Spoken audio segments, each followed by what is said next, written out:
Hey there. I'm trying to finish this show before a hurricane skirting by creates any havoc, so let's get started. What are you going as for Halloween this year?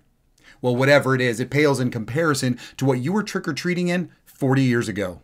2024 Halloween can't hold a candle to all the untamed fun we packed into one holiday evening with our creative and imaginative costumes that we dreamed up. It also gives me a great excuse to open my NECA Ben Cooper commemorative action figures and display, but you can wait till the end for that. Thanks for joining me.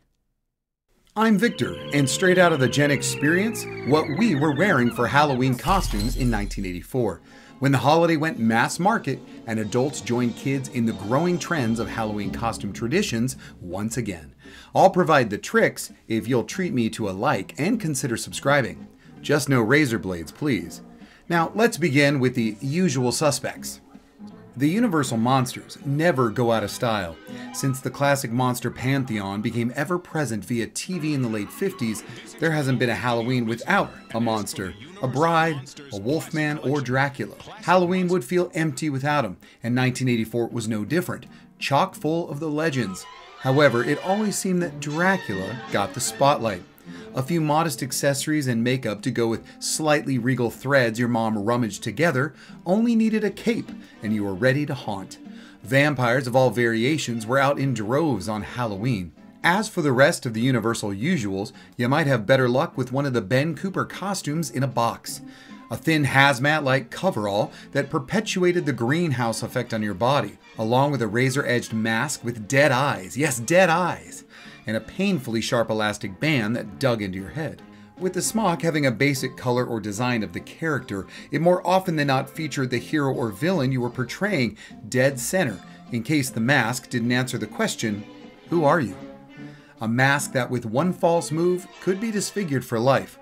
There was no coming back from this.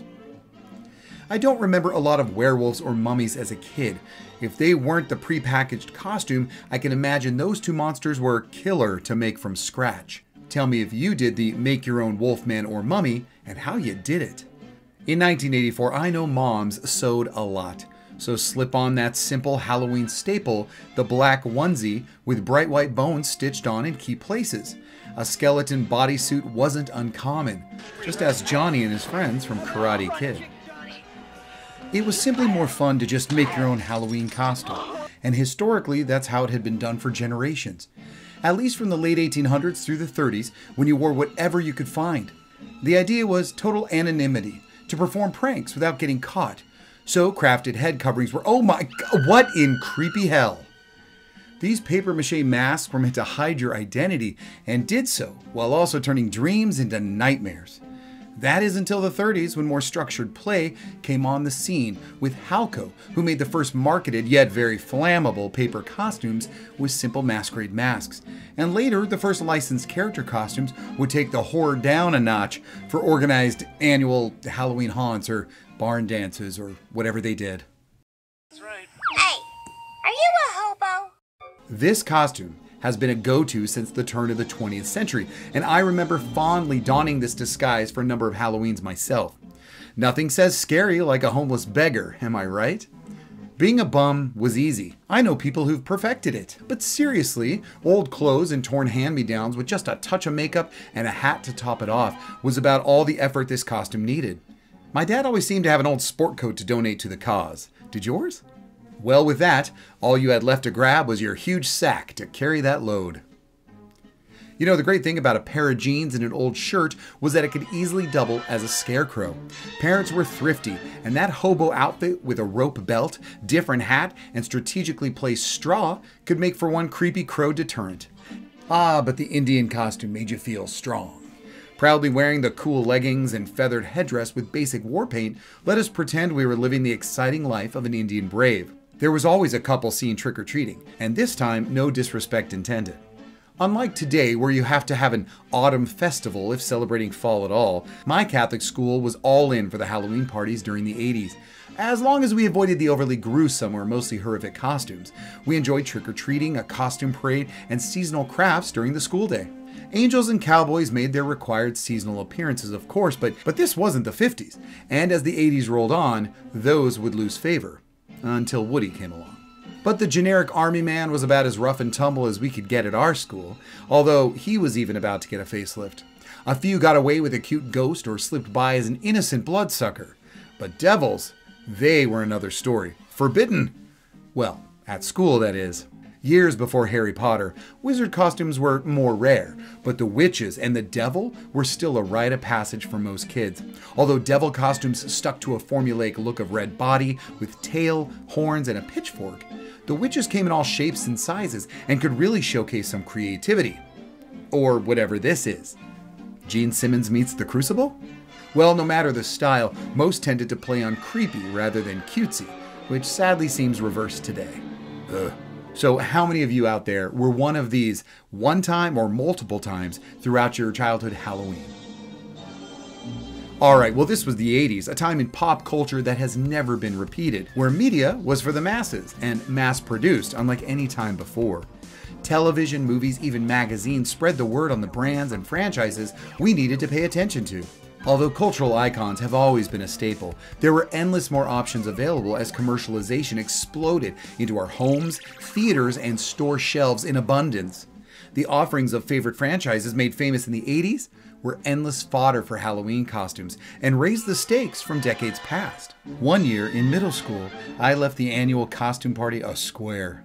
Or should I say, a cube. I won first place as the incredible Rubik's Cube. There was no store-bought option like there is today, and my cardboard box and construction paper creation looked as good as anything from Woolworths. With holes for my head and my arms, I was ready for all the tricks and treats Halloween would allow.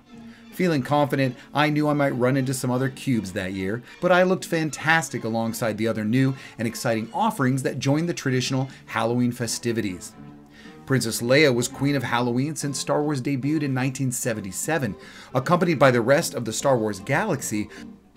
And, Gangsta Dopey? Their popularity continued through 1984 and gathered together in the new ranks of the greats from this period. Freddy Krueger, He-Man, Smurfs, E.T. Oh, good God. And as always, Kiss.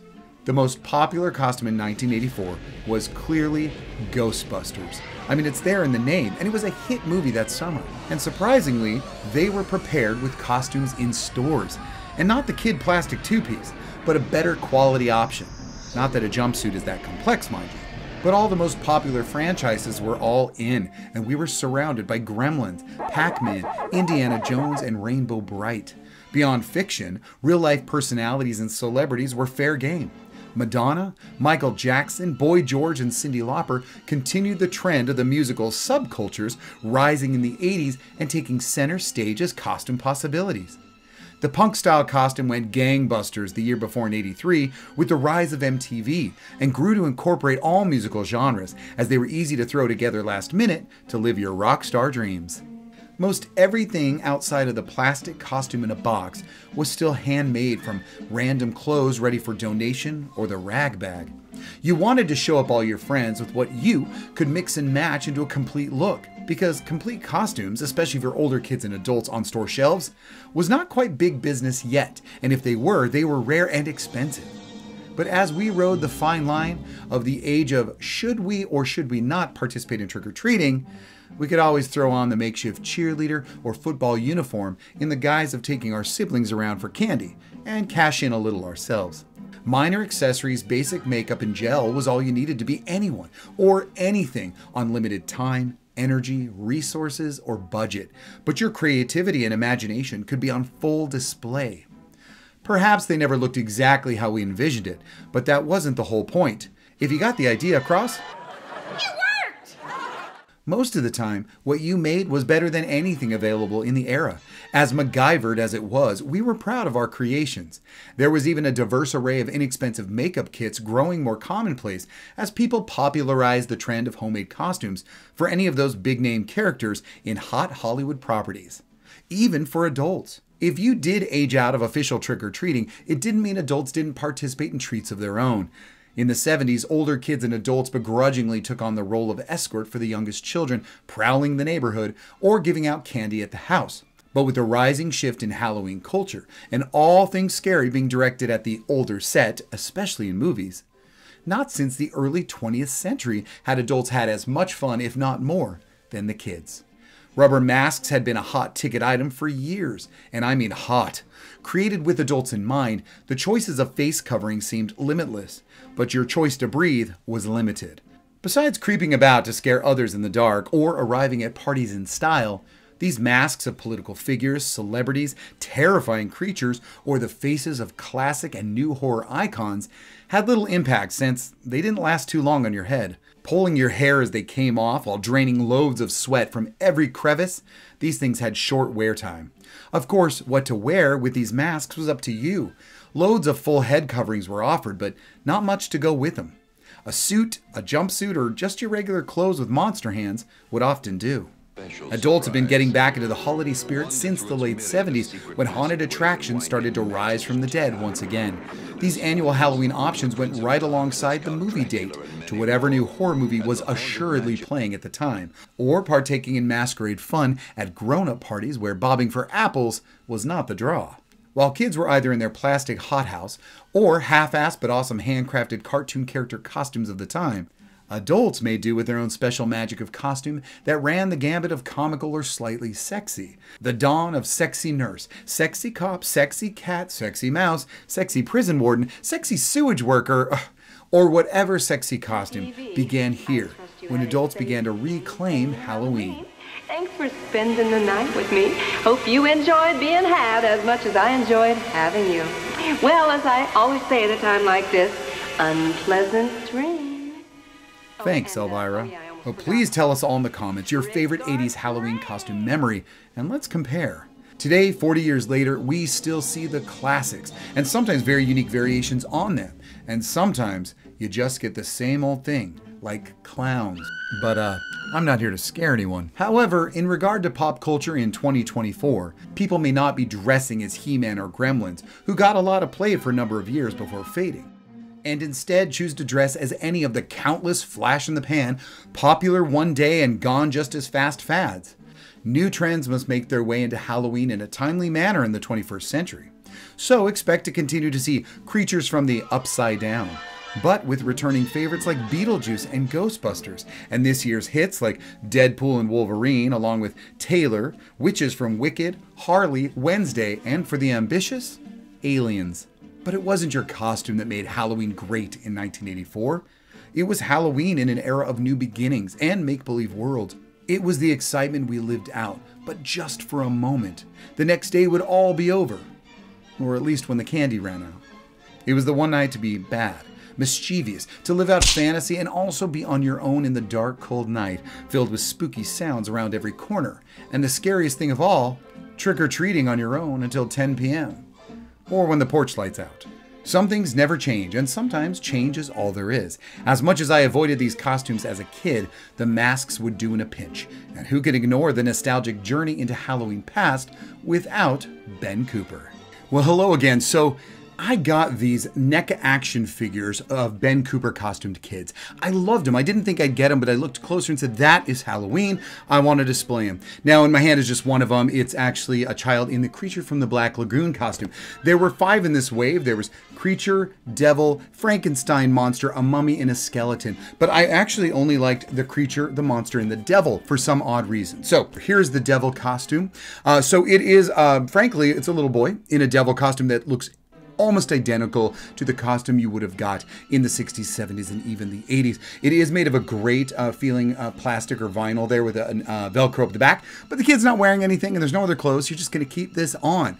I do also want to show you what the original looked like to compare because it's amazing. They did such a great job with the likeness of this, and they come with a trick-or-treat bag. So I will put that down and next show you the Creature. And when I say creature, I mean the Creature from the Black Lagoon. So this is also a really excellent costume. You know exactly which Universal monster it is. This is a little girl. She's got some pigtails there, so it's nice to see the representation of both. But she also comes with a different colored bag. As you remember, the first one had this one here. So nice to see the different trick-or-treat bags. What is inside, and I didn't know when I purchased these, are sort of a backdrop for these kids to walk upon. The backdrop is a costume shop. But what I did notice is that all 3 of them, so I assume all of them, have the same backdrop. And to me, That's unimaginative and boring, especially if you got all 5 kids. Putting in front of a costume shop is one thing, but wouldn't it have been awesome if these were neighborhoods, right? If this was an entire neighborhood or a block street that these kids were trick-or-treating on. What a great display for a modern Halloween decor. And now finally, the monster. Now, the great thing about the monster costume here, which again, as you see in the comparison, this is a really great look, very much like one of the Ben Cooper monsters, because he did a lot of different variations of the Frankenstein monster. This kid, of course, comes with a... Oh, no. There we go. I caught it. He comes with a pumpkin pail for his candy, which I love the variations. It's definitely the kind of bags we used for candy collecting. So, this is horrible about these. I see the eyeballs of the kid inside. You can see them as well. And they look like they would have some great detail on their face, but they don't, because they don't have faces at all. It's a big surprise that you cannot remove the mask. What a pisser. I would have really enjoyed to be able to pose one of them with the mask on their head, because hell, it was too hot and you're dripping with sweat. I think it would have been great to have one of them put it up there like, God, get me out of this kind of thing. But they're all molded on, so we can't see the kid's face. Maybe in the future waves, and they do have future waves, they could kind of correct that. That would be really awesome, don't you think? So what do you think of my Creature from the Black Lagoon, the Frankenstein's monster, and the traditional devil costume, my NECA figures of the Ben Cooper costumes? So I guess now I've got to go find a place for them. There were some crazy, actually no, obscure Ben Cooper choices, because all the ones they made were awesome. So many, even ones you wouldn't expect. Looking at all these and being surprised they even had them, which would you have liked to have seen? Halloween has been embraced by young and old. Pop culture will always keep it fresh and new, but the classic costumes from yesteryear never really go away. They might get a facelift, but who doesn't? I hope you enjoyed looking back at those amazing Halloween costumes we were wearing in 1984 for the incredible holiday we spent together. Planning, making, and wearing our costume was part of the fun, as we then trick-or-treated that one special night a year. But a lot has changed in the fun we had from back then. Today it's more like fun on a leash, and far too cute than creepy. But at least it still exists. Share your favorite 80s costume and memories of Halloween from an exciting era of anything goes. It was great having you here and enjoying my first Halloween show this year. Please come back soon for more spooky surprises from the era that gave us the Gen Experience. Look around the channel and hit that like and subscribe before you go if you'd like to help. And until next time.